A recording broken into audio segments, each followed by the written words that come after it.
I do not think much of a man who is not wiser today than he was yesterday.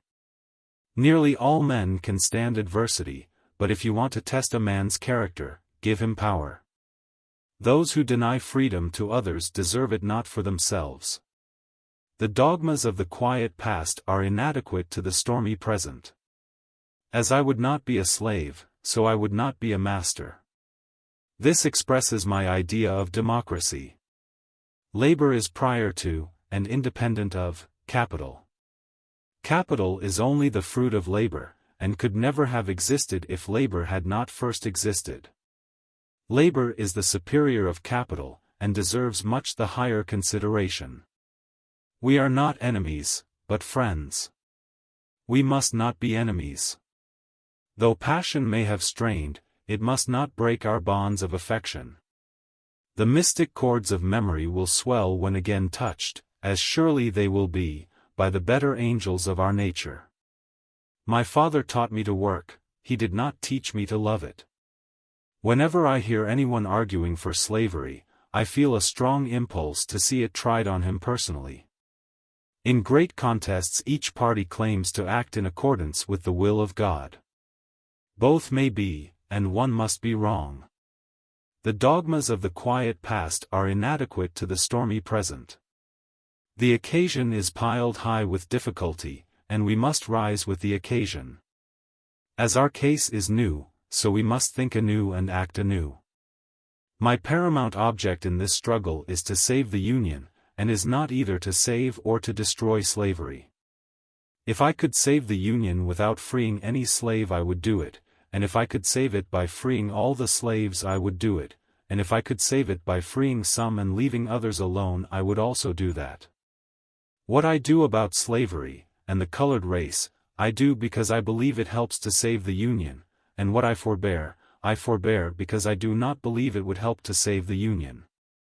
The shepherd drives the wolf from the sheep, for which the sheep thanks the shepherd as his liberator, while the wolf denounces him for the same act as the destroyer of liberty. Plainly, the sheep and the wolf are not agreed upon a definition of liberty. That we here highly resolve that these dead shall not have died in vain, that this nation, under God, shall have a new birth of freedom, and that government of the people, by the people, for the people, shall not perish from the earth. We all declare for liberty, but in using the same word we do not all mean the same thing. With some the word liberty may mean for each man to do as he pleases with himself, and the product of his labor, while with others, the same word many mean for some men to do as they please with other men, and the product of other men's labor. Here are two, not only different, but incompatible things, called by the same name, liberty. And it follows that each of the things is, by their respective parties, called by two different and incompatible names, liberty and tyranny. I will say, then, that I am not, nor ever have been, in favor of bringing about in any way the social and political equality of the white and black races, that I am not, nor ever have been, in favor of making voters or jurors of Negroes, nor of qualifying them to hold office, nor to intermarry with white people.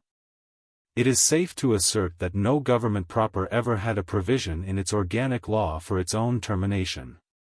Both parties deprecated war, but one of them would make war rather than let the nation survive, and the other would accept war rather than let it perish. And the war came.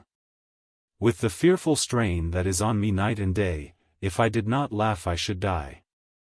It is rather for us here dedicated to the great task remaining before us, that from these honored dead we take increased devotion to that cause for which they gave the last full measure of devotion.